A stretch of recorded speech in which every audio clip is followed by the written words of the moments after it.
ઝુંપડપટ્ટીની બહેન બંગલાના દાદરા ચડી જાય અને હાથમાં વાટકો, અને વાટકો જોઈને કે બેન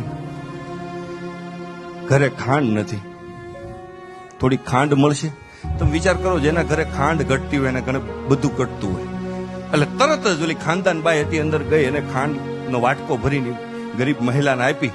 પછી એને ઊંઘ ન આવે. દાતાર માણસ કોને કહેવાય? જેને કેવું ન પડે હો એ ભાઈ તમે આ કામની અંદર કઈક લખાવજો, એવું કેવું ન પડે. દાતારી ફાટી નીકળે. દિલ વાળો માણસ અંદરથી ફાટી જાય, એનાથી રહેવાય નહીં.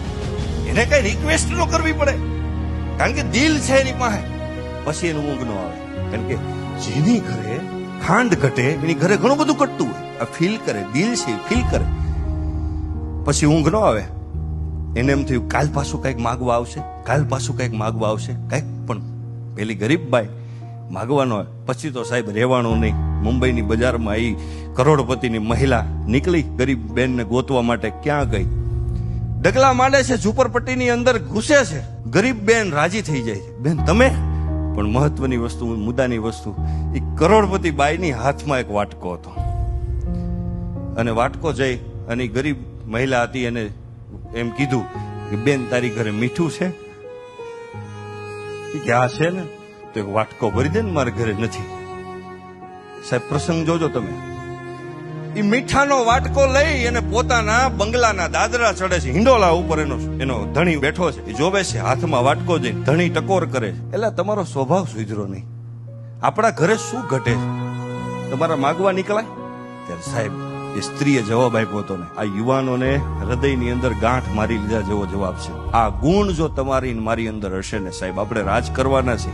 એ સ્ત્રીએ જવાબ આપ્યો તો થોડા સમય પહેલા ગરીબ બેન આપણા દાદરા ચડી ગઈ અને ભગવાનની દયા છે આપણે એટલે આપણે એને આપી શકીએ. પછી હું ગોતતી હતી કે બેન કેમ ન આવી, કારણ કે જેના ઘરે ખાંડ ઘટે એની ઘરે બધું ઘટતું હોય. તો કાંઈક માગવા આવે. આપણી પાસે છે, ભગવાનની કૃપા છે, માગવા નહીં. પછી મારાથી રહેવાનું નહીં, હું મીઠું માગવા. પણ એ કે મીઠું માગવા ન જવાય, કઈક દેવા જવાય. એ કે હું મીઠું એના ઘરે એટલા માટે માગવા ગઈ કે એને ફરી આપણા ઘરે કઈક માગવા આવવું હોય ને તો એના પગ ભારે ન થાય ને એને સંકોચ ન થવો જોઈએ. ભલા માણસ, એક દાતાર માણસ પોતાની દાતારી દાખવા માટે પોતે ભિખારી બની જાય છે, એને શરમ નથી આવતી, અને દાતારી કહેવાય. એટલે મને કહેવાનું મન થાય કે જીવતા છીએ તો નામનું મહત્વ, મરણ પછી એને નનામી કહેવાય. જિંદગી કોઈની આપેલી ઉધાર છે સાહેબ, એને પાછી ના આપો તો તમારી ખામી કહેવાય. રડતા રડતા એવાતા જિંદગીમાં હસતા જાઓ તો વાત જામી કહેવાય. બાકી તો ઘણા જીવે છે ને ઘણા મરે છે, ઘણા જીવે છે ને ઘણા મરે છે. એ બધી ગુલામી કહેવાય.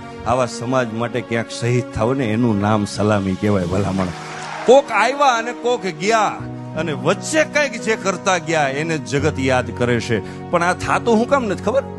શું કામ નથી થતું ખબર? આપણને એવો ફાંકો છે કે આપણે 500 વર્ષ જીવવાના છે. એ ફાંકો કોરોનામાં કાઢ નાખ્યો કુદરતે, તોય હજી ભેગું નથી થતું. એટલે છેલ્લી 2 લાઈનમાં દિવ્યેશભાઈ મારી કવિતા છે કે કેટલાય ગયા ને કેટલાય આવીને આમ જ ફરે, કે કેટલાય ગયા ને કેટલાય આવીને આમ જ ફરે છે. પેઢીયું બળીને રાખ થઈ ગઈ તોય બધાય આમ જ ફરે છે. માલિક નથી તોય માલિકીના પુરાવા લઈને ફરે છે. ઓઢણું ઈશ્વરનું ઓઢીને પોતે જ ઈશ્વર થઈને ફરે છે. કેટલું સરસ નાટક માણસ કરે છે તો ઈશ્વર એને રોજ માફ કરે છે ને રોજ પ્રેમ કરે છે. રોજ માફ કરે છે ને રોજ પ્રેમ.